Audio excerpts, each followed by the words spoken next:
Ek slaan my oë op na die berge. Waar sal my hulp vandaan kom? Hou jou oë gerig op Jesus.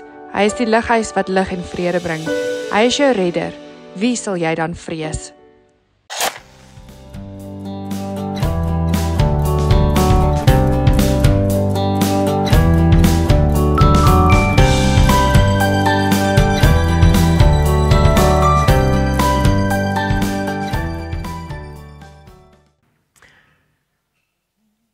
Wanneer ons so in aanbidding is en ons beleef die Heilige Gees so tas. Het jy die Heilige Gees beleef vanmôre? Come on, daar sê amen. Amen. En ons beleef hom so naby en dikwels dan is daar 'n ervaring. Dikwels is daar iets wat gebeur in die geesteswêreld, iets wat deurbreek en jy ervaar net hoe die Here se hand op jou skouers sit. Het jy dit al beleef? Of so terwyl jy aanbid, jy ervaar hoe hy so by jou kom staan en sy teenwoordigheid is hier om jou. Of jy kry daai stem wat met jou praat en vir jou sê dit gaan oukei wees. Dit gaan oukei wees. Ek is God, ek is nog steeds God. En elke nou en dan seën die Here ons met 'n taal, met 'n stem wat uitkom, wat uitgaan en ons sê ons die woord leer ons dat daai stem kom uit die hemel uit. En is die Vader wat met ons praat en dan as daar 'n uitleg is, dan kan ons verstaan wat gesê word. En vanmôre se uitnodiging is dat die Here roep ons na hom toe. Hy is God. Hy is God. Ek het nodig om hierdie vanmôre te herhaal. Ek ervaar hoe die Gees van God hierdie op my hart lê. Is jou werk is nie jou God nie. Jou werk is nie jou God nie. Jou hobby is nie jou God nie. Jou familie is nie jou God nie. Hy is God. Jou vriende. Daar's niks nie. Hy verdien daai plek in ons lewens. Amen. Amen. Kom ons gee die Here 'n lofoffer en ons verklaar hom as God vanmôre oor ons lewens. Ja, prys sy heilige naam. Hemelsvaart. Hemelvaart. Terwyl ons hierdie liedere sing en ek dink aan Jesus Christus wat in die hemel opgevaar het, kom maar 'n klomp goed in my gedagtes op en wat dit beteken en wat dit vir my en vir jou beteken. Maar die beste is laat ons gaan lees wat gebeur het. En as jy nie omgee nie, blaai saam met my na Handelinge 1 toe. Ons gaan lees vanaf vers 7 en dit is die laaste oomblikke van Jesus by sy disippels hier op aarde. Daar het 'n paar goed gevra en hy het 'n paar goed genoem en dan sê Jesus die volgende, dan antwoord hy hulle in vers 7. Dit kom julle nie toe om die tye of die geleenthede te weet wat die Vader deur sy eie mag bepaal het nie. Maar julle sal krag ontvang. Sê sal krag ontvang. Wanneer die Heilige Gees oor julle kom. En julle sal my getuienis wees in Jerusalem, sowel as in die hele Judea en Samaria, tot aan die uiterste van die aarde. En nadat hy dit gesê het, is hy opgeneem, terwyl hulle dit sien, en 'n wolk het hom voor hulle oë weggeneem. En toe hulle nog stip na die hemel kyk, terwyl hy weggaan, staan daar 2 manne in wit klere by hulle. Wat sê? Galileese manne, waarom staan julle en kyk na die hemel? Hierdie Jesus, wat van julle opgeneem is in die hemel, sal net so, soos julle hom na die hemel sien wegvaar het, weer kom. Sal net so weer kom. Wanneer ons luister na hierdie skrifgedeelte en ons kyk na wat die woord van God ons leer rondom hemelvaart, dan is daar 'n klomp goed wat dit vir ons beteken, maar daar's twee goed spesifiek wat elkeen van ons naby ons hart moet dra. Wat ons moet verstaan en die konteks daarvan verstaan, en dit moet so belangrik wees dat ek wil amper sê dit moet deel vorm van jou daaglikse lewe, van jou geloofslewe. En die eerste een is die feit dat die woord sê Jesus sal net so weer terugkom. Net soos Jesus weggevaar het in die hemel in, net so sal hy weer terugkom. Nou, van daai tyd af tot vandag toe leef die kerk dag vir dag met hierdie wete. Net so lewe elkeen van ons hopelik dag vir dag met hierdie wete en met hierdie gebed in ons hart wat sê, kom Here Jesus, kom. Kom Here Jesus, kom. In die woord dan sien ons dat die disippels het gebid en gevra dat die Here moet terugkom. Daar was 'n begeerte gewees dat hy so gou as moontlik moet terugkom, want hierdie wêreld is nie perfek nie. In hierdie wêreld ervaar ons baie dinge en ons baie slegte goed wat gebeur, maar dan weet ons die woord maak 'n belofte en hy sê daar sal 'n dag wees wat Jesus Christus terug gaan kom. En daarom sien ons uit en daarom bid ons as kerk en sien ons uit na hierdie wonderlike dag wat gaan kom. Kerk, maar ons kan nie net terugsit nie. Ons weet dat daar gaan 'n dag kom en die woord sê dat daai dag gaan kom soos 'n dief in die nag. Dit gaan skielik gebeur. En daarom moet ek en jy elke dag leef met hierdie wete en sê dat ons lewe moet regkry. Ons kan nie uitstel nie. Terwyl ons vanmôre hier sit, kan Jesus terugkom. Terwyl jy hier sit vanoggend, kan die Here opdaag en hy kan weer sy voete hier op die aarde sit. En my vraag sou wees, is jy gereed? Is jy gereed as Jesus vandag sou opdaag? En dan sou my tweede vraag wees, is al jou vriende gereed? Is al jou familie gereed? Want daar gaan 'n dag wees wat Jesus Christus gaan terugkom. Nou as jy mooi daarna kyk, dan besef jy dat Jesus, die woord praat hierso van 'n nuwe tydperk wat gaan aanbreek. Is dit nie?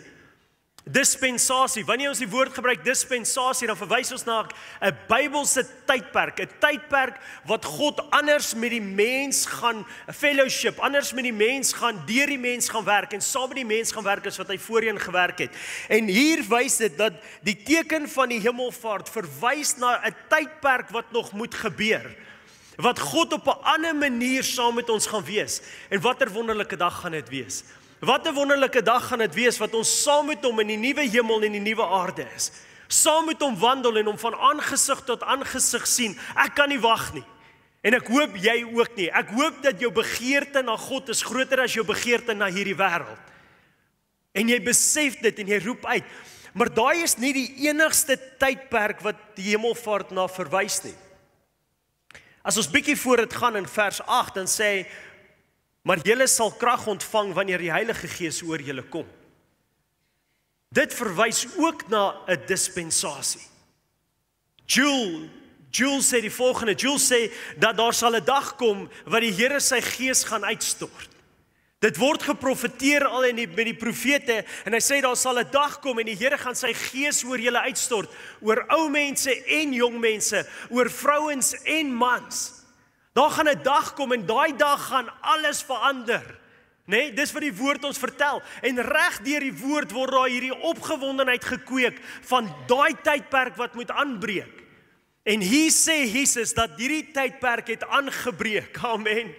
Hierdie tydperk het aangebreek en binne 10 dae gaan ek my Gees uitstort en my Gees gaan hierdie wêreld vul.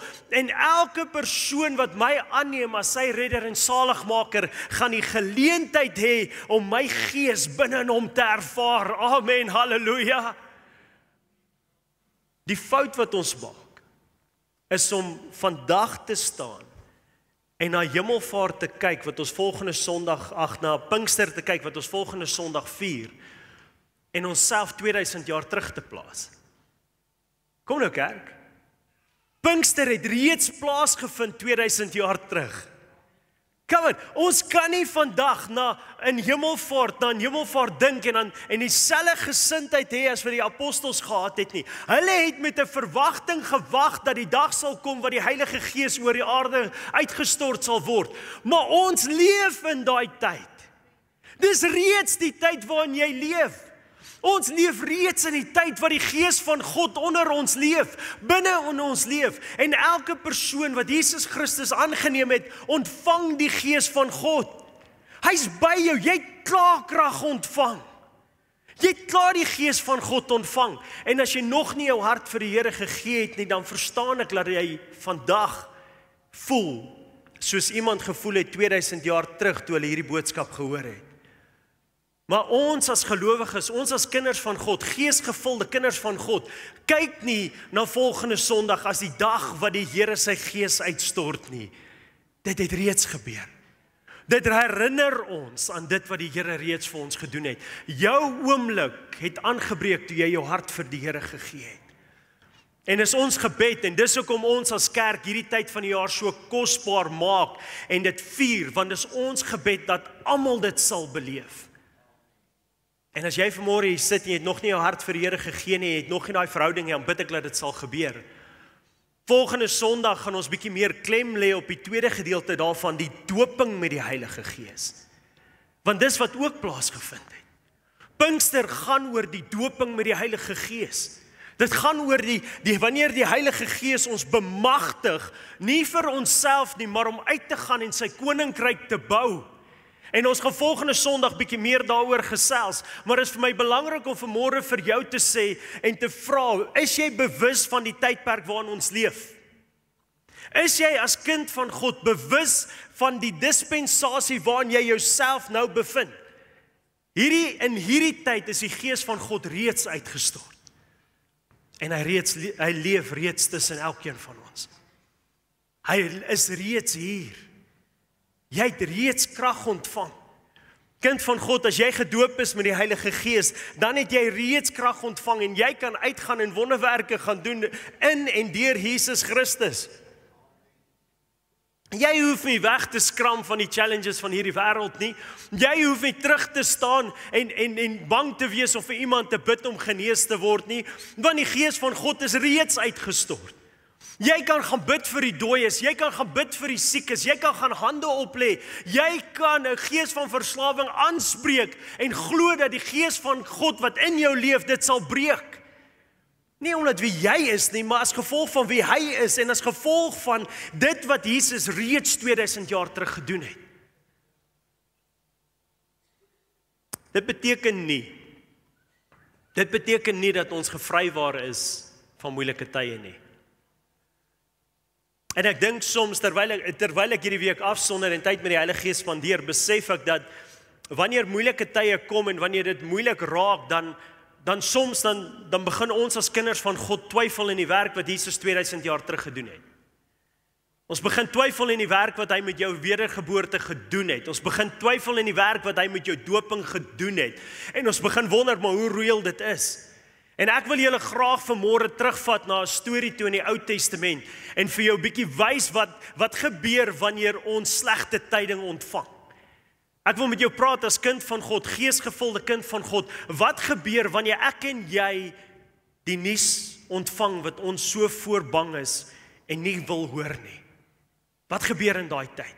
So blaai saam met my na Genesis 32 toe. In Genesis 32 lees ons die storie van Jakob wat op pad terug is na sy broer toe. Vers 4. Jakob was bang vir Esau. Hy het daarom mense met 'n boodskap na sy broer Esau by die Suurland en Edom gestuur. Hulle moes die volgende vir hom sê: "So sê u slaaf Jakob, meneer, ek is niks en ek verdien ook niks nie. Jare lank het ek vir Laban gewerk. Ek was daar by hom tot 'n kort rukkie gelede. Oor die jare het ek 'n klompie besittings bymekaar geskraap. Beeste, donkies, skape en ook nog werkers, man sowel as vroue. Ek vertel meneer al hierdie dinge sodat meneer my sal vergewe en goed vir my sal wees." Jakob se mense het teruggekom en gesê: "Ons het u broer gekry en hy is op pad na u toe. By hom is daar 400 mans. Jakob het geskrik en was bang. Angsbevange het hy gou al sy mense en diere in 2 groepe verdeel. Jakob het by homself gedink, as Esau die een kamp aanval en vernietig, kan die ander kamp se mense en diere daarom nog wegkom. Hy het een kant toe gestap en daar gebid: Here, U is die God van my oupa Abraham en my pa Isak. By Laban het U vir my gesê, gaan terug na jou geboorteland. Ek sal daar vir jou goed wees. Here, ek is te klein vir u groot liefde. U was baie goed vir my en ek het dit nie verdien nie. Destyds het ek oor die Jordaan met net my kierie. En vandag het ek so baie besittings dat die twee kampe sommer vol staan. En nou, Here, vra ek u hulp. Esau is op pad en ek is baie bang. Red my uit sy hande. Ek is bang, hy maak my dood en sommer ook al die vroue en kinders. Here, u het tog self gesê dat u goed vir my sal wees en dat my nageslag baie sal wees, so baie soos die sand van die see, 'n ontelbare menigte. Jakob, na 20 jaar, besluit hy gaan terug na sy vader huis toe, gaan terug na sy broer toe. Nou ons moet verstaan, die laaste keer wat Jakob met sy broer te doen gekry het, wou sy broer hom doodmaak. Jakob het sy broer verraai, hy het hom bedrieg, hy het sy reg by hom gesteel, hy het sy belofte by hom gesteel, en nou is Jakob op pad terug na sy broer toe. En dan kom sy mense wat hy uitgestuur het na hom toe, en hulle sê vir hom, Esau is op pad. Esau is op pad, en Jakob skrik, en dadelik begin hy planne maak. Wie van julle kan daarmee assosieer? Dadelik begin hy rondskarrel en planne maak, want Esau is op pad. Ek meen, en dis nie net Esau wat op pad is nie, Esau is op pad met 400 mans. En ek vra die vraag, wat maak dat Jakob nie hierdie keer vlug nie? Onthou, die vorige keer het hy gevlug. Die vorige keer toe hy gehoor het, Esau wil hom doodmaak, toe vlug hy, en hierdie keer vlug hy nie, hoekom nie? En ek besef dat dit is baie makliker om te vlug as jy niks het nie, as wat dit is om te vlug as jy baie het. Dis baie makliker om weg te hardloop van jou probleme af, as jy nie verantwoording moet doen vir enigiets, of teenoor enigiemand nie. Kom nou ouers, dis baie makliker om te deel met die challenges van hierdie wêreld, wanneer jy nie kindertjies het wat in jou oë moet kyk, wat in jou oë kyk nie, of 'n man of 'n vrou het teenoor wie jy verantwoordelik staan nie. Dit is soveel makliker om die nuus van Esau te ontvang en net weg te hardloop, as daar nie baie goed is wat jy saam met jou dra nie. Maar Jakob in hierdie oomblik besef, hy kan nie weghardloop nie. En hy staan daar en hy kan nie vlug nie, en jy kry die nuus dat Esau is op pad. Somme met 'n klomp 400 mans op. Esau het die vermoë om eerstens al sy kinders en familie dood te maak. Esau het die vermoë om alles wat hy bymekaar gemaak het oor die hoeveel laaste paar jaar te vernietig en te verwoes. Esau het die vermoë om sy lewe kort te knip, hom dood te maak. Die nuus van Esau is nie goeie nuus nie. Wie van julle sit vanmôre hier en jy weet waarvan ek praat?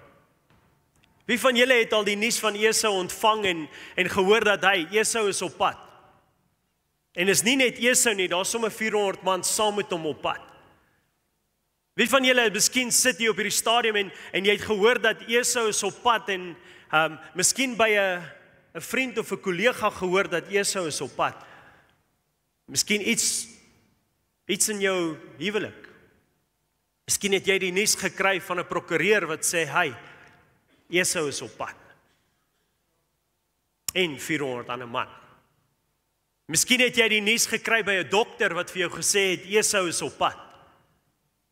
Dis nie goeie nuus nie, want Esau het die krag en die mag om sommer alles te vernietig. Miskien het jy die nuus gekry by jou bankbestuurder of by jou advokaat of miskien het jy die nuus gekry by die skool wat klink soos Esau wat op pad is en jy weet nie wat om hiermee te maak nie. Esau is op pad en ek staan en ek weet nie wat om hiermee te maak nie, want Esau het die ability om alles te vernietig. En is nie dat die mense wat die nuus vir Esau kom bring het, sommer valse nuus gebring het nie. Kom nou. Dit was die feite. Esau was op pad. En daar was 400 man saam met hom. Dit is die feite. En baie keer die mense wat die nuus na ons toe bring is dieselfde. Dis baie keer die feite. Dis die feite dat Esau op pad is. Dis 'n feit dat Esau jou alles kan vernietig. Dis 'n feit dat hy jou gesondheid kan vernietig. Dis 'n feit dat hy jou inheritance, jou nalatenskap kan vernietig. Dis 'n feit. Maar ek wil vir jou vanmôre sê, ek dank die Here. Ek dank die Here vir mense wat getrou is en my lief genoeg het. En ek dank die Here vir mense wat geleerd genoeg is om vir my te sê wanneer Esau op pad is. Kom nou. Ek dank die Here dat daar dokters is wat vir my die nuus van Esau kan breek, sodat Esau my nie omkant vang nie. Ek dank die Here dat daar mense is wat ons kan lei in ons finansies en sê, hy, Esau is op pad. Ek dank die Here vir 'n skoolhoof wat jou moet bel en vir jou die nuus breek van Esau. Ek dank die Here vir al die mense om my wat die nuus, die feite na my toe bring. Al is dit 'n onmoontlike situasie. Want nou weet ek wat ek na die Vader toe kan vat. Amen. Kom nou kerk.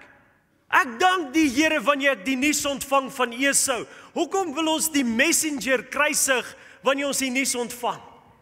Nee, vat daai nuus en vat dit na die een toe wat spesialiseer daarin om die onmoontlike uit te sort.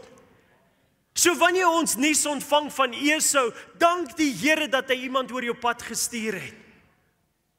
Dank die Here vir daai dokter wat jou daai report gegee het en vir jou gesê het, hy, hier is nie lekker nuus nie en ek deel hier met jou en dit kan dalk nog selfs erger wees.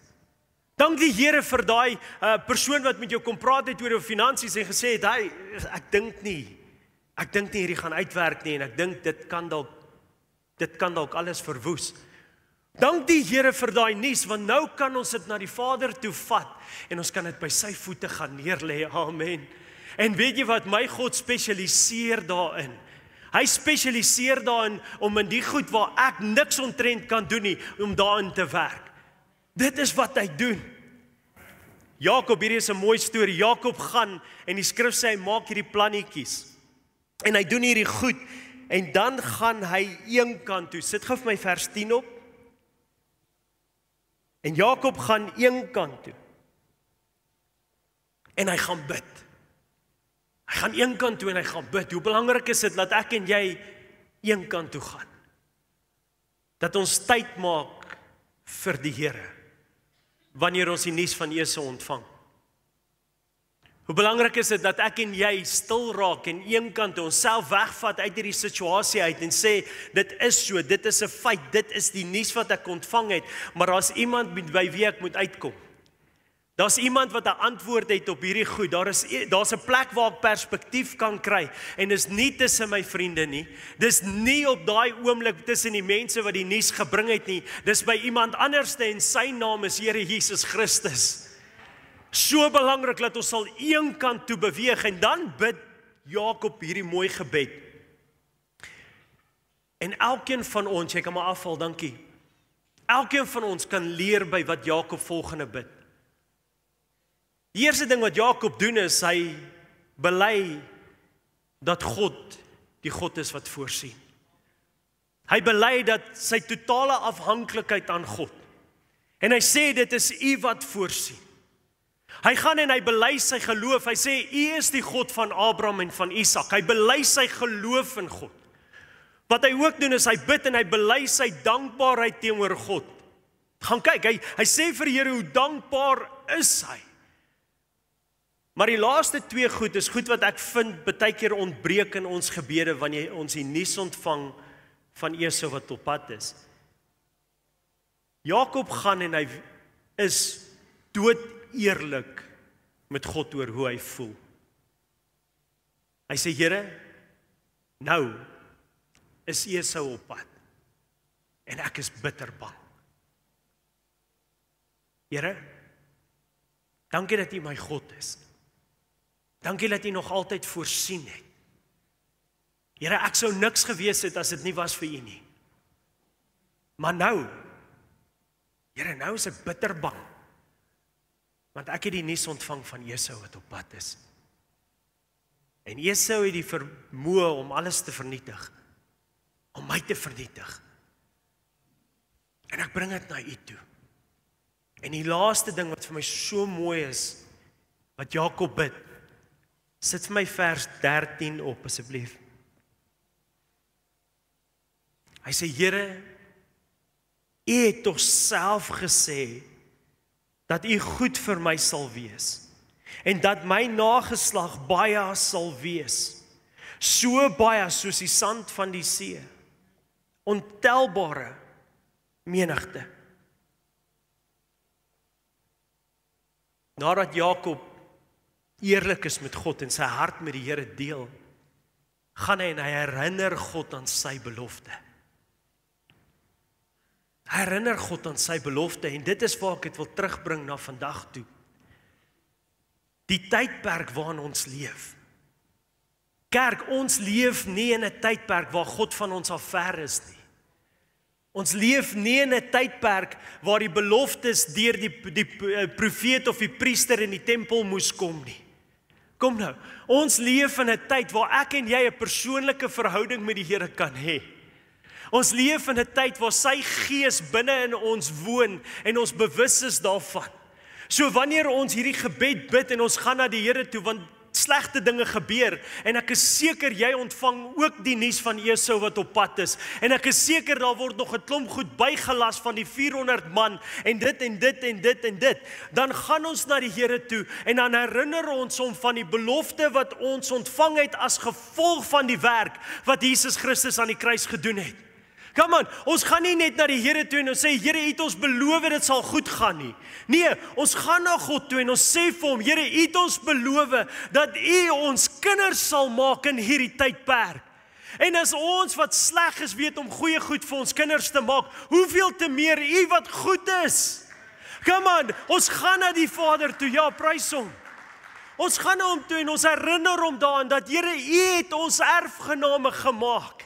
U het ons beloof dat U met ons sal wees. U het ons kinders gemaak, U het ons erfgename gemaak. Ons gaan na hom toe en ons sê, ons herinner Jesus aan sy woorde wat sê, ek sal julle vriende maak.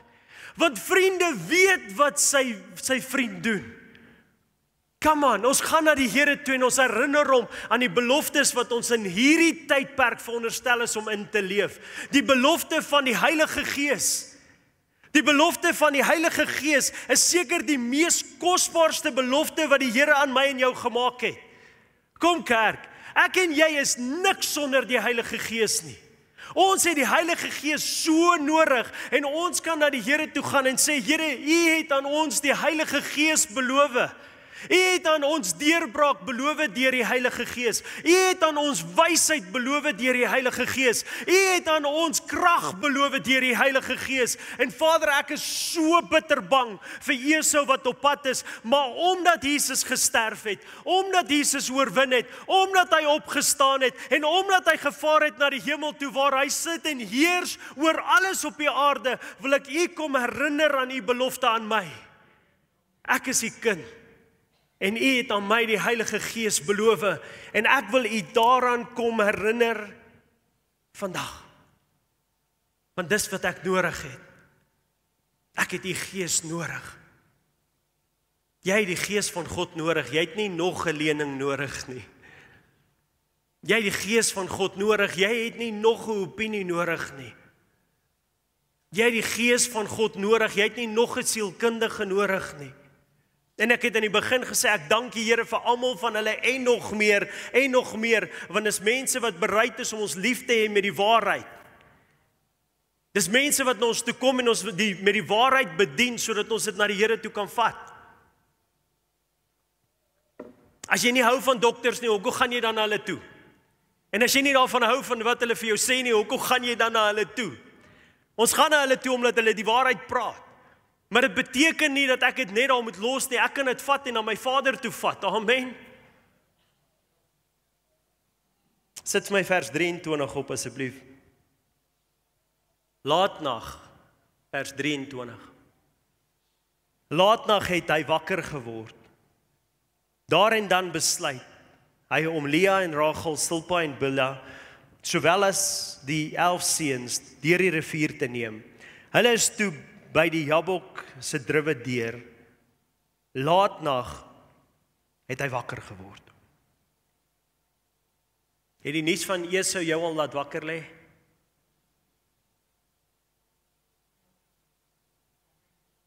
Het die nuus van Esau wat op pad is jou al laat wakker lê? Ek weet nie of dit is in verhoudings of in gesondheid of in finansies nie. Het dit jou al laat wakker lê? Dit maak jou nie 'n slegte mens as die nuus van Esau jou laat wakker lê nie. Dit maak jou 'n goeie steward. Ek wil met iemand praat vanmôre. Jy haal jouself uit omdat jy nie geslaap kry nie, want jy lê wakker in die nagte, want die nuus van Esau is net te swaar om te dra. Die nuus van Esau en nog sy 400 man saam met hom is net te heavy om te bear, en jy haal jouself uit want jy kry nie geslaap nie en is net te swaar om te dra. Dit maak jou 'n goeie steward. Hoekom sê ek so?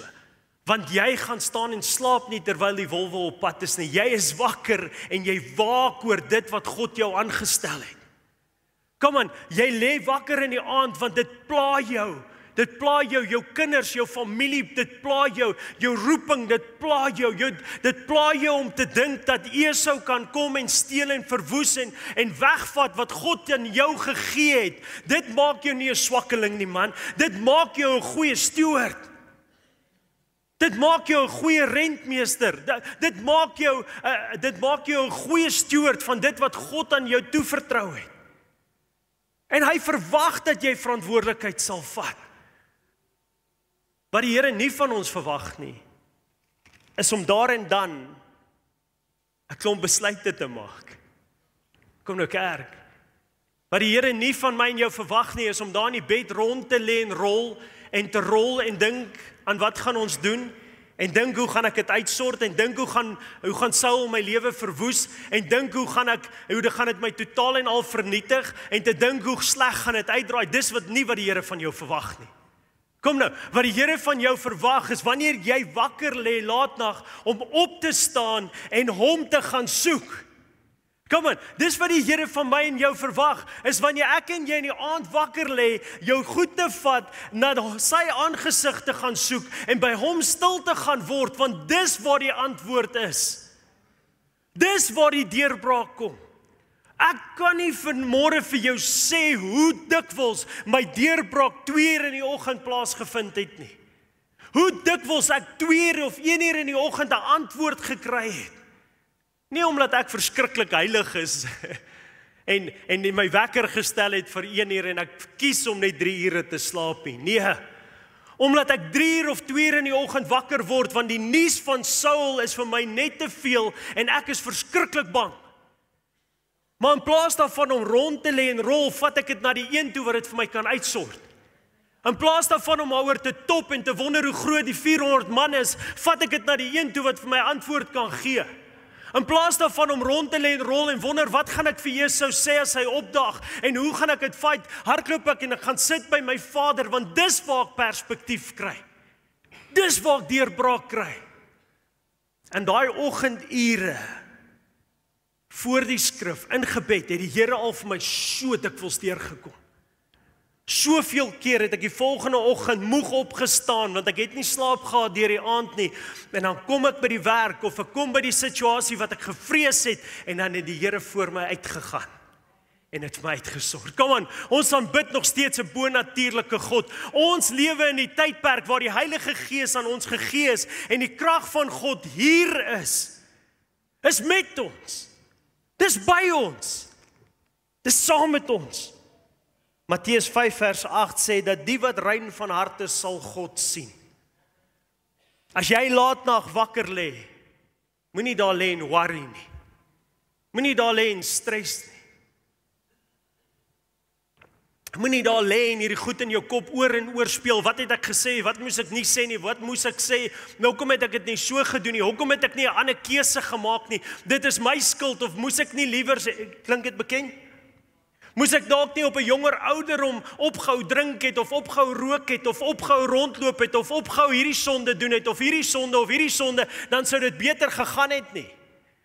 Hou op top daaroor en gaan sit by die voete vir die een wat nou vir jou kan sê wat nou belangrik is vir jou om te doen. En vertrou hom dat hy nou vir jou deurbraak sal bring. Net hierna vind ons die storie waar Jakob gaan worstel het met God. Ek het so 'n paar weke terug daaroor gepraat. En ek wou dit nie inwerk in my preek vanmôre nie, en die Heilige Gees sê hierdie woorde aan my. Hy sê, Dani, wanneer my kinders na my toe kom om met my te worstel, moet hulle nie kom om te wen nie. Jy sien, die fout wat ons maak is, ons dink as ons met die Here gaan worstel, dan gaan ons as wenners daar wegstap. Kom ou kerk. Wat se tipe God sou dit wees as ons wen en hy verloor? Wat se tipe God is dit wat ons aanbid, dat wanneer ons worstel oor 'n saak, ons die fight na die Here toe vat, en dan wil ons wen, en wegstap as wenners, en hy moet die een wees wat verloor. Kom nou, wanneer ons na die Here toe gaan om met hom te worstel, dan moet ek minder word en hy moet meer word. Kom aan, ek moet sterf sodat hy kan lewe. Ek moet in myself sterf en in my moet ek minder word sodat meer van Christus in my kan leef. Dis die enigste manier hoe ek en jy oorwinning het. Maar as ons met die Here gaan worstel met die idee dat ek wen, dan gaan ons dit mis. Ons moet na God toe gaan in daai oggendure en sê, Here, ek is verskriklik bang. Esau is op pad. Ek weet nie wat om te doen nie. Wat in my moet verander? Wat in my moet verander? Hoe kan ek dit anders hanteer as wat ek het in die verlede? Hoe wil U my gebruik? Here, maak my minder.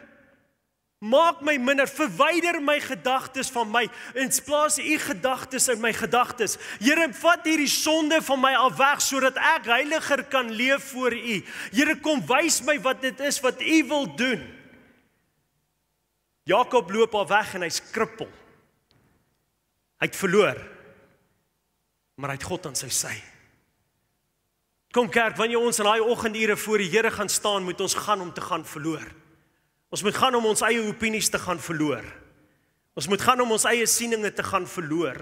Ons moet gaan sodat die Here kan afreken met daai goed in ons lewens, laat ons heiliger daar weg kan stap. En as jy dan nou moet krippel loop vir die res van jou lewe, as jou hartjie dan nou vanoggend seer gemaak is, omdat ek praat oor sonde, dan is dit fyn. Maar as jy hier uitstap vanmôre, hoop ek met die worsteling met God, het jy minder geword en hy meer geword. Ons kan nie in die oggendure met die Here gaan worstel oor ons finansies, of oor ons gesondheid, of oor ons verhoudings, maar ons wil nie kom by die root cause van dit nie. Die Here is getrou en hy is liefdevol. En hy is bereid as ek en jy by hom gaan sit in die oggendure en ons sê, Here, ruk dit uit my uit. Here, breek hierdie verslawing. Wat ek weet die oorsaak is hiervan. Here, kom haal jaloesie uit my lewe uit, Here, want ek weet dis die oorsaak. Here, kom haal hierdie welis uit my uit, Vader, want ek weet dit het 'n impak hierin. Here, kom verwyder hierdie haat, hierdie begeerte, hierdie liefde vir geld. Here, kom verwyder dit uit my uit, Here, kom maak my minder sodat ek nader aan U kan word en U kan kom en U meer kan word in my. Dan gaan jy sterf. Dis 'n goeie kans dat jy in daai fight gaan sterf. Maar Christus gaan begin leef. En as Christus begin leef in jou, halleluja, prys die Here, as Christus begin leef, dan leef jy in die tydperk wat ons het nou, dan leef jy in die volheid van dit wat God het vir jou in hierdie tydperk. Lees saam met my Genesis 33 vers 1, en ek beweeg in my laaste skrifgedeelte in hier, ek wil nie jy moet dit mis vanmôre nie. Jakob het opgekyk en Esau met 400 man in die verte sien aankom. Jy sien dat dit nou nie meer net hoorsê is nie. Jakob hoor nie dit net meer nie, nou sien hy dit. En baie van julle, jy sit vanoggend hier en jy sê, pastor, maar ek sien dit. Hierdie is nie net Jakob wat op pad is nie, ek leef dit, ek voel dit, elke dag. Ek ervaar die gevolge van Esau, dis deel van, ek voel die pyn, ek voel die seer, ek voel die teleurstelling. Jakob was bang, en het vinnig die kinders en hulle maas bymekaar gemaak. Hy het vir hulle in 4 groepe opgestel. Vooraan was Silpa en Bilha met hulle kinders. Toe Lea en haar seuns, heel agter was Rachel en Josef. Jakob het reg voor gaan staan. Stadig maar seker het hulle begin loop. Jakob het reg voor gaan staan. Kind van God, in hierdie tyd wat ons leef, met die wete dat ons leef in die tyd wat God sy gees aan ons gegee het. Dat dieselfde gees wat in Jesus Christus was, nou in my leef. Dat dieselfde gees wat hom uit die dood uit opgewek het, sê die woord, leef nou in my. Met hierdie tyd wat ons leef, in hierdie dispensasie, met al die dinge wat nog steeds fout gaan in hierdie wêreld, roep die Here jou om op te staan. Hy roep jou en hy vra van jou om op te staan. Hou op, lê. Hou op sit, hou op lê, staan op. Ek weet die nuus van Esau kan verskriklik wees. Ek weet die effek wat die nuus van Esau op jou lewe kan hê, kan verskriklik wees, maar God se gees binne in jou roep vanmôre uit na jou toe. Hy het nie vir ons 'n gees van vreesagtigheid gegee nie, maar 'n gees van krag, liefde en selfbeheersing. Die gees van God wat binne in jou is, roep vanmôre uit en sê staan op. Moenie op jou eie insigte staat maak nie, moenie op jou eie krag staat maak nie, maar maak staat op sy krag. Herinner God aan sy beloftes en hy sal jou die krag gee om hierdeur te gaan. En begin loop, en begin loop, en begin loop. Jy sê, pastor, maar ek glo, en ek vertrou, maar begin dan loop.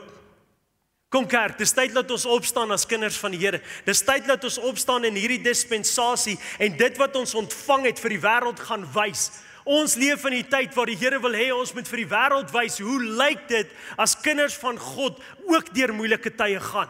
Hoe lyk dit as kinders van God, geesgevulde kinders van God, nie toelaat dat die nuus van Esau hulle krippel nie, maar hulle staan op en met 'n kruk of met 'n rolstoel of met 'n wat ook al, het hulle 'n blydskap wat nie verduidelik kan word nie. Hulle het 'n vreugde wat uit die hemel uitkom wat nie verduidelik kan word nie, want God is met hulle God is saam met hulle.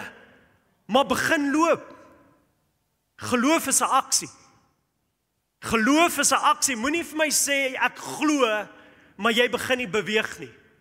Kom on, moenie vir my sê ek glo dat die Here jou huwelik wil herstel, maar jy begin niks daaromtrent doen nie. Moenie vir my sê jy glo dat die Here jou gaan genees, maar jy begin nie beplan vir dit wat hy gaan doen in die toekoms nie. Moenie vir my sê jy glo dat die Here vir jou deurbraak gaan gee, maar jy gaan werk toe met 'n negatiewe gesindheid nie. Geloof is 'n aksie. En ek sluit af met hierdie gedagte. Ek dank die Here vir almal wat geletterd is, of almal wat geleerd is.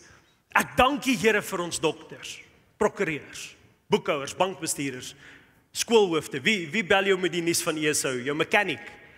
Ek dank die Here. Ek het die week so 'n oproep gekry. Esau is op pad, sommer nog 400 man op.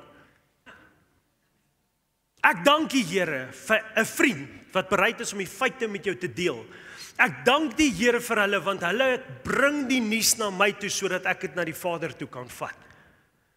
Maar wat daai mense nie kan doen nie, is om vir jou te sê, hoekom Esau op pad is nie. Iemand met my hoor vanmôre. Jy is so bang vir Esau wat op pad is, jy vergeet om na die een toe te gaan wat vir jou die antwoord op hierdie vraag het. Hoekom is Esau op pad? Esau is op pad met 400 mans, Danie, het maak nie regtig saak nie. Dis uitgemaakte saak. Nee. Hoekom is Esau op pad? Lees saam met my. Hier is beautiful. Hier is beautiful. Vers 4. Esau het skielik begin hardloop. Reguit op Jakob af. Toe hy by hom kom, het hy Jakob se omhels. Hy het hom vasgehou. Hy het sy kop in sy nek gesit en hom begin soen. Albei broers het gehuil. Dit is my vers 10 op. Vers 10 die tweede gedeelte daarso. En Jakob sê, "Ai Esau, om jou gesig weer te sien, is soos om God se gesig te sien.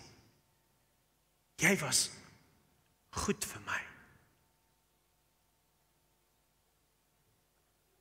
Kerk, niemand kan jou vertel hoekom jy deur hierdie seisoen van jou lewe gaan nie.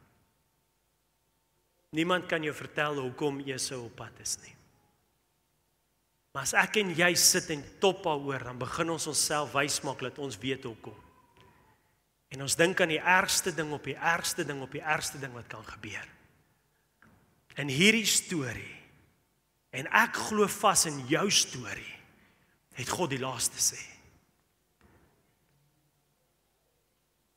Slegs die Here kan vir jou sê hoekom Esau op pad is. En as ek en jy te vinnig mismoedig raak, te vinnig opgee, te vinnig weghardloop en vlug, gaan ons dit beleef wat Jakob beleef het? Of roep die Here ons om op te staan in hierdie tydperk met sy gees binne in ons en Esau tegemoet te loop?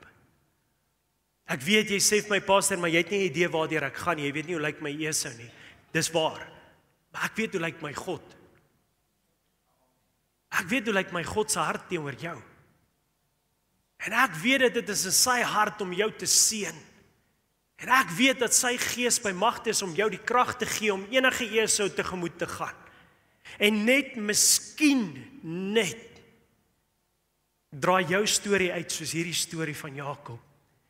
En miskien nie nou nie, miskien terwyl die pyn daar reël is en seer is, miskien nie nou nie, maar miskien 5 jaar van nou af, dan kyk jy terug en dan sê jy, Esau was vir my goed. Dit was vir my goed om deur hierdie ding te gaan. Ek het soveel getuienisse van Esau's wat ek nie wou face nie. En wat ek die Here op vertrou het om my deur te vat, en as ek vandag terugkyk, sê ek vir die Here, Here, dankie. Dankie dat Esau oor my pad gekom het. Esau was vir my net goed. Dankie dat ek deur hierdie finansiële moeilike tyd gegaan het, want dit was vir my geestelik net goed. Dankie dat ek vir 'n tyd lank siek was, want dit was vir my geestelik net goed. Dankie dat my verhoudings so bietjie geskit is, want dit was vir my geestelik net goed.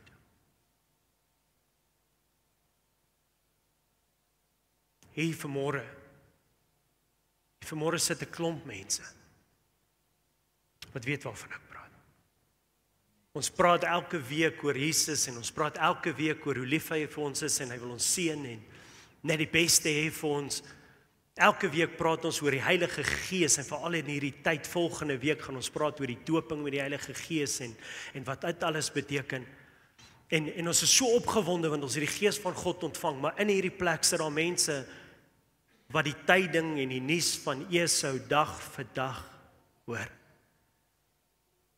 En dan hou dit ons terug om die volheid te wees van wat God ons wil hê ons moet wees. En ek wil jou vanmôre encourage en sê, alhoewel ons daai tyding ontvang, kan niemand vir jou sê hoe hierdie ding gaan uitdraai, behalwe die Here by wie jy gaan sit nie. Hy het die laaste sê.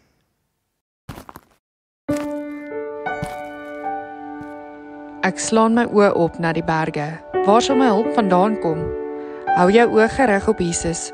Hy is die lighuis wat lig en vrede bring. Hy is jou redder. Wie sal jy dan vrees?